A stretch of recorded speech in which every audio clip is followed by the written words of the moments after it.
Hey, what's up guys? Jeff here with Gobbled Exotics. I'm here with Eddie Appel. We're going to talk about some green tree pythons, which is Eddie's focus. And he's going to pull out some really cool animals, and we're going to get into chondros, do some chondro talk. So I hope you guys like it. So this guy is named Dupree, and he was produced by Buddy Buscemi and Mark Spataro. He was produced with the Mandango male, related. He's like a sibling to Calico Jr. Anyways, okay. He's got strong Calico genetics in here. And then Buddy's female was named Kelm. I believe that's how you pronounce it. And she was just a really blue, hormonal blue female. So this guy, he looks nice. You know, he has nice markings. He's about 6 years old now. And he's been the sire of every clutch I've ever produced, and this Calico genetics makes the animals really have these crazy patterns and colors, and it's been incredible to watch these animals progress. So I'll show you some of the babies. They're not really babies anymore, they're yearlings, but then I'll show you some from a few years ago, and you can kind of see how they retain some crazy patterns and colors, and they're very different from one animal to the other in the same clutch.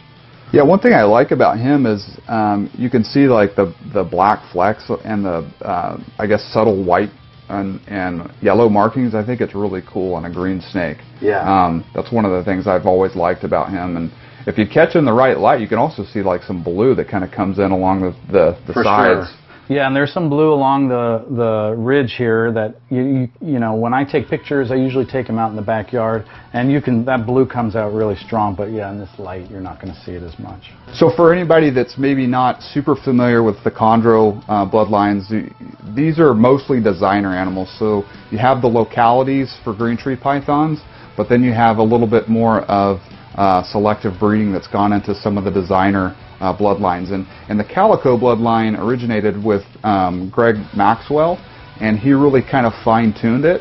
And so one thing that's typical with, and you guys are going to see this with some of the offspring that he's produced from Dupree, is that Calico animals throw very unique colors. I mean, all over the color spectrum. It's not just going to be green or yellow or black. It's going to be a mixture of everything. So keep that in mind whenever you guys see some of these babies that he's going to pull out here in a minute. So let's go to Lucille. Lucille is a high yellow female produced by Eddie Asti, and she has produced 2 clutches for me. The first in 2014 and the second in 2016. She, well, you can see she's high yellow. I mean, she was a red neonate, but has that really high yellow coloration. Does this have lemon tree in it by any? Yeah, lemon tree. I'm looking at it, and it looks to me like a lemon tree animal. There's lemon tree and OS high yellow. The lemon tree stuff, those bloodlines were 2 of the most potent bloodlines. You know, when chondros were just starting to be bred, selectively bred for yellow. Eugene Bassett with Ophiological Services, and then the lemon tree stuff really kind of you know, spearheaded that yellow look, you know, because these guys should be, you know, in the wild they should be all green, but you know, they've bred them to the point where the yellow is, you know, more pronounced. And one thing I want the viewers to see, if you look at this animal and you see that it's got green scales, obviously there's no clear-cut answer with chondros, but statistically, if you have a high yellow bloodline animal and when it starts to go through its ontogenic color change and it's going through the change scale by scale, like you're seeing, you know, yellow scales pop up, that's a really good sign.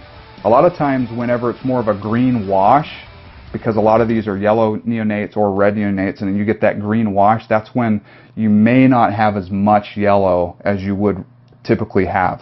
So this animal, I would assume, probably went through a similar color change where it was scale by scale. So how old is she? So she's 7 years old. And I'm looking at her, and what is she, like 900 grams roughly? Yeah, I think she's like around 12, but yeah, okay. She's not real. Yeah, she's not a huge animal. No. And I like that, you know, one of my beefs with captivity is I think we vastly overfeed our animals. Yeah. But you can tell by looking at her, she's not, you know, she doesn't have, you know, wrinkles in the skin and whatnot where there's all those fat deposits. Right.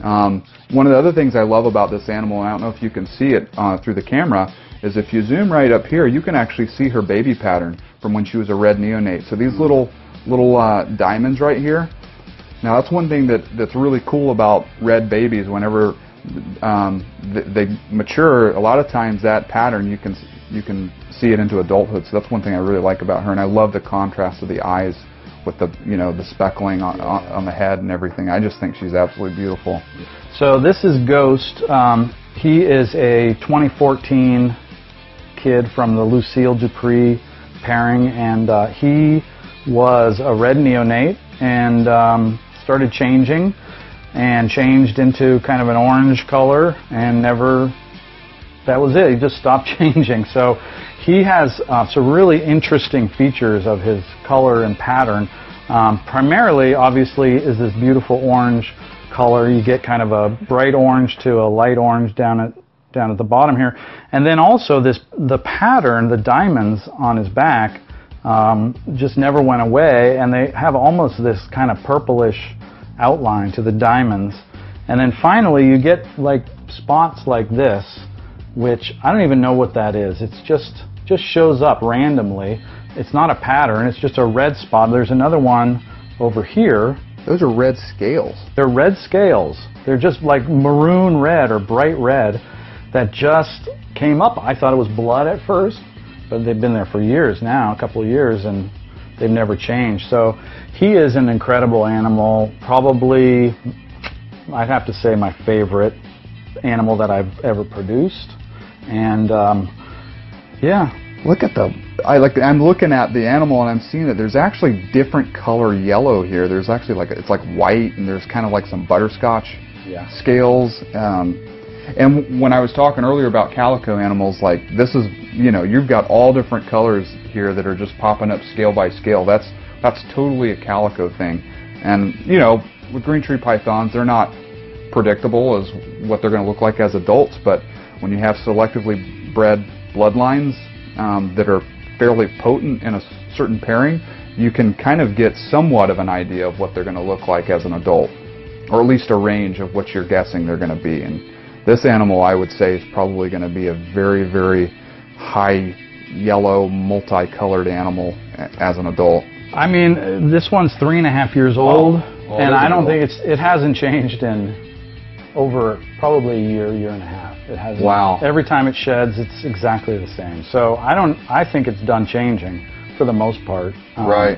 So yeah, I would expect, and you can see this really nice yellow at the end here, but I'll pull out another one that's from last year's clutch, same pairing, and you'll see the similarities that I think it's going to go in this direction. That's awesome. Yeah. Love it. So this one is still changing. This is from 2014. 2016, same parents, and you can see that it's getting this similar kind of orange color coming in, and it's losing the green and getting more and more orange. And I think my opinion is it's going to end up very similar to that one. You can even see some of the diamonds are still kind of hanging around, and I can see much more blue on this one. That's just awesome. Yeah, there's a lot of colors in here. And this is, this one is a really good example of that calico lineage, that those genetics, of the calico. And it's an incredible animal. There's a lot of incredible animals in this particular clutch, but this is probably one of my favorites. I'll show you another one in a little bit. That's another one that's really incredible. One thing I did want to show the viewers is these guys being arboreal, their tail's prehensile, so it serves as another appendage, kind of like what I was talking about last week with the Amazon tree boas. So these guys will sit and they'll just stay poised and wait for something to either come across a perch or underneath, and they can support their body weight, just by having a few coils wrapped around whatever it is they're perched on. But one thing that's kind of cool about these versus the Amazons that I was showing you guys last week is these guys, they're like emerald tree boas, they're true perchers, so they just want 2 points of contact, like this, and they're totally fine. And you guys will see some cage shots in a few minutes where you'll see how they actually perch on just a horizontal perch, whereas you take an Amazon tree boa or a carpet python something like that, they like to drape, so they feel much more secure whenever they have their body touching multiple points of contact. So just something that's kind of unique about these guys. And you know, as far as boas go, it's very similar to the emerald tree boas. So this is Ella, and she's about 6 years old. Jason Stevens and Ryan Burke. Ryan Burke. Yeah, sorry, Ryan. Produced this girl, and I have another male from a following year. But these guys produced some great stuff, and she produced a clutch for me in 2015, and she is, you can see she's very calm. She's still got a lot of black in her pattern, really nice green. I think she's going to shed soon, so she's a little dull, but she's a great animal. I mean, she's rock solid, and she gave me 16 eggs in 2015, and I'm pairing her up again this year. Same pairing, so it's a repeat pairing of Dupree and her, and we'll see what she comes up with, but that's Ella. Did you keep any babies? I do. I have 2, and I'll show them, okay, because they're amazing. I kind of didn't know what to expect with her, and you know, I had got this clutch the year before from Lucille, and they were amazing, and I thought, well, I'm not going to hit it out of the park twice, so I really didn't expect a lot, and I sold almost all the babies. She was a red neonate, right? Yep. Yeah, that's kind of my thing, is red neonates. Oh, yeah. I really love the yellow, you know, especially with Lucille and that line. I love the yellow that you get when you start with a red neonate, and they, you know, and so yeah, I prefer the red neonates. It's a big, you know, just debate within the chondro community, or yellow, red. Yeah. But you know, I love both.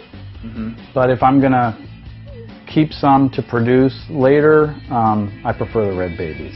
What's funny is I think that the yellow babies are prettier than the red babies, yeah, but whenever I look at a yellow baby as an adult or a red baby as an adult, I gravitate towards the red babies. Yeah. Because I like the way they look once they mature and whatnot. Yeah, the color that they develop into and the patterns seem to be more interesting with the red. So, all right, let me take this girl out. She is incredible. I mean, yeah, I can tell by. I can't wait until she's old enough to breed. So it's not just that she's black. She is going to shed soon. So she is. Look really, at the blue head. The head. Yeah, that head is. Let me get into the light here. The head is really incredible. Yeah. This one might be my favorite. Yeah. Well, I've had people tell me that this is their favorite animal. This is their favorite chondro. Period. 2.5 years old, and this black is not going anywhere. It's just every time she sheds, it's the same. She hasn't changed in a while. So I think she's going to keep a lot of this black, which is really exciting. I kind of didn't expect that. But yeah, that blue head is really amazing. And she came from an animal with just a little bit of black. Yeah, you never know what you're going to get with the chondros, and that's why it's so fun to work with them. You know, it's a bit of a crapshoot. It's not like ball pythons where you just get, you know, you work the statistics. Statistically, I'll get this outcome or I'll get that outcome. You don't know with chondros other than what they produced before, and so it's nice to have these to say, well, I can't promise you what the babies are going to look like, but here's what past years have looked like from that same pairing, and then, you know, hopefully based on that. But yeah, she's an amazing animal. How old is she? 2.5 years old. 2.5. Yeah, almost 3. So she's got a year, and and you know, 2018-19 season, you probably be breeding her. That's right. Yeah, we'll see. She'll be ready to go. Yeah. Man, it's just something about chondros. They're such a unique, you know. Yeah. And you guys have heard us refer to these as green tree pythons and chondro pythons. A lot of people that have been around for a long time call them chondros because the scientific name used to be, what was it? Chondropython viridis, I think. Yeah. I might be wrong on that. I can't remember. But I believe that's what it was. And so it's always just kind of stuck. So folks that have been working with them since like the 90s and even the 80s, maybe before that, they still call them chondros. Something I had to look up whenever I first got them. I'm like, why are they calling them chondros? And some people call them green tree pythons. They changed the name to Morelia viridis, and then they've since split that to where it's Morelia viridis, and then they have Morelia Azura. I don't know the exact pronunciation, so don't fault me there. But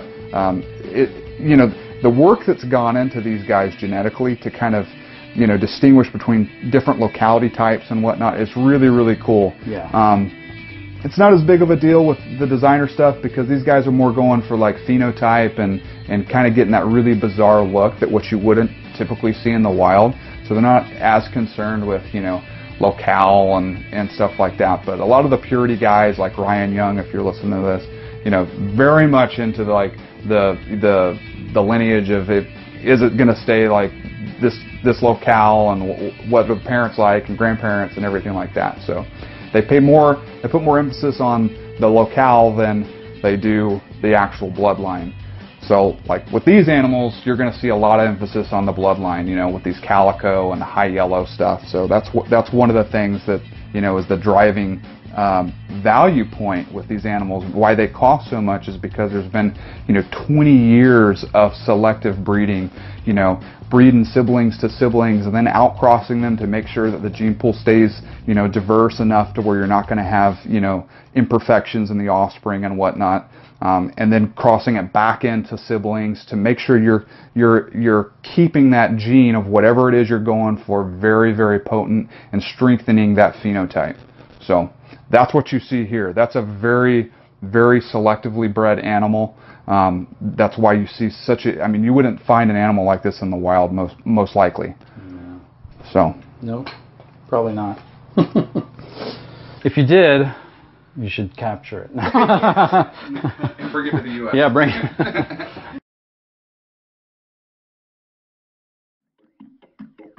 And the other thing I would like to say is that, I don't know if you've talked about it in previous episodes, but Jeff is kind of a pioneer when it comes to chondros because he was doing it before I was doing it, and he had some amazing animals back in the day. So, he's no novice when it comes to this species.